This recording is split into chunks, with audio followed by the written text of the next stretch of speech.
Here again we're given the general form of a sequence, and we're asked to determine if this sequence is arithmetic, geometric, or neither. Our general term is 2n minus 3 divided by 2n plus 1. To determine if the sequence is arithmetic, we need to look at the difference between consecutive terms. That is, we want to find a sub n minus a sub n minus 1. To do that, we'll have 2n minus 3 divided by 2n plus 1, that's the nth term, minus 2 times n minus 1 minus 3 over 2 times n minus 1 plus 1, that's the n minus first term. This is equal to 2n minus 3 divided by 2n plus 1 minus 2n minus 5 divided by 2n minus 1. We need to get a common denominator to subtract these two fractions.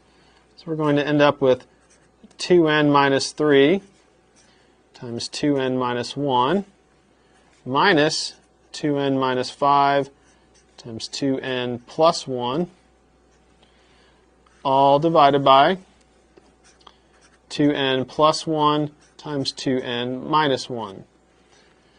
If we do the multiplication and simplify this, we'll see that the difference between the consecutive terms is equal to 8 divided by 4n squared minus 1. This is not a constant, and so we can say that this sequence is not arithmetic. Next, we're going to check to see if the sequence is geometric. So again, here is our general form. To determine whether this sequence is geometric, we need to look at the ratio of consecutive terms. That is, we want to check a sub n divided by a sub n minus 1. In this case, we'll have 2n minus 3 divided by 2n plus 1. All of that divided by 2 times n minus 1 minus 3 divided by 2 times n minus 1 plus 1. If we invert or clean up this denominator and then take the reciprocal and multiply, we'll have 2n minus 3 divided by 2n plus 1, so that's our numerator here, times 2n minus 1 over 2n minus 5. We go ahead and do that multiplication. We'll just write this again as 2n minus 3 times 2n minus 1. That's our numerator now. And our denominator will be 2n plus 1 times 2n minus 5.